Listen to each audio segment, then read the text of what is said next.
If you've ever written an OET discharge letter and felt like the request paragraph wrote itself in 3 confused sentences, this video will help. There's a specific way to read your case notes that makes the structure obvious. Hi, I'm Bailey from E2. I've spent 13 years teaching English, many of them working with healthcare-bound learners just like you. In this video, I'll walk you through what a discharge letter is and who it's written to, the key distinction in the discharge plan that's often missed, the 5-paragraph structure of a strong discharge letter, 3 common pitfalls, and a full sample letter built from real case notes. Stick around to the end and I'll give you a free discharge letter decoder that maps every discharge plan item to its exact letter equivalent. A discharge letter is a letter from the professional discharging the patient, usually a hospital doctor or nurse, to the next person responsible for ongoing care. That's almost always a community-based professional, a GP, a community nurse, a nursing home manager, or sometimes a specialist outpatient team. Discharge letters differ from referrals in one important way. The patient has already been treated. The reader doesn't need to investigate or assess. The reader needs to continue the care plan the discharging team has set up. That's the job of your letter, to hand over the care plan clearly enough that the receiving professional can pick it up without confusion. Here's the most important idea in this video. Look at any OET discharge case notes file and you'll see a section labeled Discharge Plan. This section is not patient history. The discharge plan is the action the reader is expected to perform. And that means it doesn't go in your history paragraph. It belongs in your final paragraph, the request paragraph, where you're telling the receiving professional what to do next. So, if your discharge plan says continue oral antibiotics for 5 days, daily wound care, GP review in 1 week, refer to physio if mobility not improved by week 2, that entire list belongs in your final paragraph as a structured request to the receiving professional, not in the patient history, not skipped because you ran out of words. This is one of the most common reasons discharge letters score lower than referrals. The discharge plan ends up in the wrong place. Once you recognize this distinction, the structure becomes clear. 5 paragraphs, and the order matters more here than any other letter type. Treat this as a shape you adapt, not a script to memorize. Paragraph 1 is your introduction. It should be 2 sentences. Sentence 1 names the patient, identifies them clinically in 1 phrase, and states that you're writing to update the reader on the patient's discharge and ongoing care needs. Sentence 2, which is optional, mentions the date of discharge if relevant. Here's a strong example. I am writing to inform you of the discharge of Mrs. Akama, a 72-year-old woman admitted on the 14th of March with community-acquired pneumonia, who is now stable and ready for ongoing community management. Paragraph 2 summarizes the admission, what the patient came in with, the diagnosis, and the treatment they received.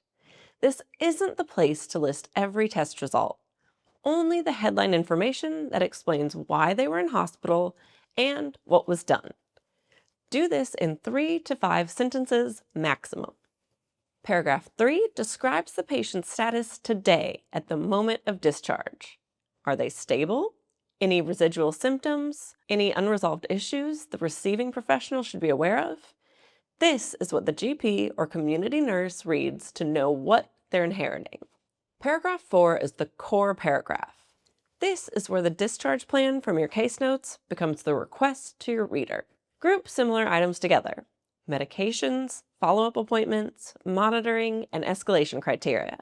Write it as a clean instructional sequence in prose and be explicit about timeframes. Paragraph 5 is your sign-off. 1 sentence offering further information, yours sincerely or yours faithfully, depending on whether you have the recipient's name. Then your job title. Let's take a look at this in practice. Your case notes are for a patient post-hip replacement going home tomorrow. The discharge plan section reads, continue oral analgesia, low molecular weight heparin for 14 days, daily wound observation, physiotherapy review at home in 3 days, GP follow-up in 2 weeks. Contact ward immediately if signs of infection. 6 items, but really 4 categories: medications, analgesia and heparin, wound care, daily observation, follow-up appointments, physio in 3 days, GP in 2 weeks. Escalation, contact ward if infection signs. Group them this way in your request paragraph, and the reader can scan it in seconds. Mrs. Akama will require ongoing oral analgesia and low molecular weight heparin for the next 14 days post-discharge. Daily wound observation should be performed by the community nursing team with a home-based physiotherapy review scheduled in 3 days.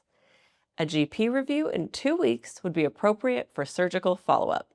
Should any signs of wound infection develop, including arrhythmia, discharge, or fever, please contact the ward directly. Now, let's look at some mistakes I see pretty often and how to avoid them. Pitfall 1. We've covered it, but it's worth repeating. Putting the discharge plan in the history or current status paragraph instead of the request paragraph. If your reader has to scan the entire letter to figure out what to do, the conciseness and clarity criterion takes a hit. Pitfall 2 is vague timeframes. Continue antibiotics is incomplete. Continue antibiotics for 5 days is a request. Schedule physio is incomplete. Schedule physio within 3 days is a request. Every action benefits from a window. Vague requests tend to score lower on content. Pitfall 3 is repeating the history paragraph in the discharge plan paragraph. The receiving professional already knows the patient was admitted for pneumonia by the time they reach paragraph 4. Don't tell them again. The request paragraph is forward-looking. Keep it that way. Now that you've seen the case notes and know what to do, you can pause the video now and write your own letter. If you want to keep going, we'll walk through a sample letter together now. Here's the full discharge letter. Notice how the discharge plan from the case notes lives in paragraph 4, not in the history. Notice the time frames on every action, and notice that paragraph 4 doesn't repeat the diagnosis from paragraph 2. It moves the reader forward. Dear Dr. Williams, I'm writing to inform you of the discharge of Mrs. Akama, a 72-year-old woman admitted on the 14th of March with community-acquired pneumonia, who is now stable and ready for ongoing community management. Mrs. Akama presented with a 5-day history of productive cough, fever, and breathlessness. A chest x-ray confirmed right lower lobe consolidation, and she was treated with intravenous antibiotics, transitioning to oral coamoxiclav after 48 hours. She responded well, and her infection markers have normalized. At the time of discharge, Mrs. Akama is afebrile, mobilizing independently, and saturating well on room air. She has a residual mild cough, but no breathlessness at rest. There are no outstanding investigations. Mrs. Akama will require a further 5 days of oral coamoxiclav. Daily review of respiratory symptoms by the community nurse is recommended for the first 3 days post-discharge, followed by a GP review at 1 week to confirm full resolution. Should any deterioration occur, including recurrent fever, increasing breathlessness, or chest pain, Mrs. Akama should be reviewed urgently. Please do not hesitate to contact me if you require any further information. Yours sincerely, Doctor. Let's do a quick recap. Discharge letters use a 5-paragraph structure. The discharge plan in your case notes belongs in paragraph 4, not the history. Group your requests by category: medications, follow-ups, monitoring, and escalation. Always include timeframes, and don't repeat the history. I've made a free discharge letter decoder that maps every type of discharge plan item to the exact phrasing for your request paragraph. The link is in the description. If you want to keep going, sign up to e2language.com for free. There, you can have ex-examiners review your letter and provide thorough feedback. Drop a comment telling me which letter type you find the hardest.